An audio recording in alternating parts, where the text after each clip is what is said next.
Telugu cinema ఇండస్ట్రీలో చరిత్ర సృష్టించిన మెగాస్టార్ చిరంజీవి తన సినీ ప్రస్తావానికి 47 సంవత్సరాలు పూర్తయిన సందర్భంగా చేసిన ట్వీట్ ఇప్పుడు వైరల్ గా అవుతూ ఉండగా జనసేన అధినేత పవన్ కళ్యాణ్ ఆయనకు శుభాకాంక్షలు తెలిపాడు.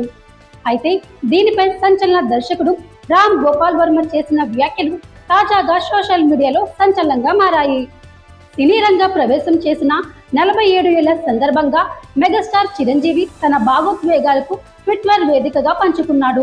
22 సెప్టెంబర్ 1978న నేను ప్రాణం ఖరీదు చిత్రం ద్వారా మీకు పరిచయమై నేటికి 47 ఏళ్లు పూర్తయ్యాయి. నన్ను ఆదరించిన తెలుగు ప్రేక్షకులకి ఎల్లప్పుడూ రుణపడి ఉంటాను అంటూ చిరంజీవి ఎమోషనల్ గా రాసుకొచ్చారు. అంతేకాక చిరంజీవి ట్వీట్ కు స్పందించిన పవన్ కళ్యాణ్ తన అన్నయ్యపై ప్రేమను చూపిస్తూ ఈ 47 ఏళ్ల ప్రయాణంలో అన్నయ్య ఎంత ఎదిగినా బొదిగే స్వభావం మాత్రం ఎప్పుడూ మారలేదు. మా పెద్దన్నయ్య పుట్టుకతోనే ఫైటర్, ఆయన కోరుకుంటే తప్ప రిటైర్మెంట్ ఉండదు అంటూ మెసేజ్ ఇచ్చారు. ఈ మెగా బ్రదర్స్ ట్వీట్లపై సంచలన దర్శకుడు రామ్ గోపాల్ వర్మ స్పందిస్తూ మరో ఆసక్తికర ట్వీట్ చేశారు.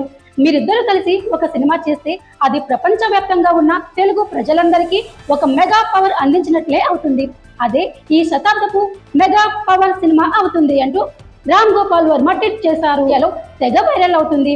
మెగా ఫ్యాన్స్ దీనిపై మిశ్రమ స్పందనలు తెలుపుతూ ఉండగా కొందరు రామ్ గోపాల్ వర్మని ట్రోల్ చేయగా మరికొందరు మాత్రం ఆ ఒక్క సినిమా జరిగితే ఎంత గొప్పగా ఉంటుందో ఊహించేస్తున్నారు. గతంలో పవన్ కళ్యాణ్ పై పరోక్ష విమర్శలు చేసిన వర్మ ఇప్పుడు మెగా బ్రదర్స్ కి ఒకే ఫ్రేమ్ లో అడ్వాన్స్ సజెషన్ ఇవ్వడం గమనార్హం.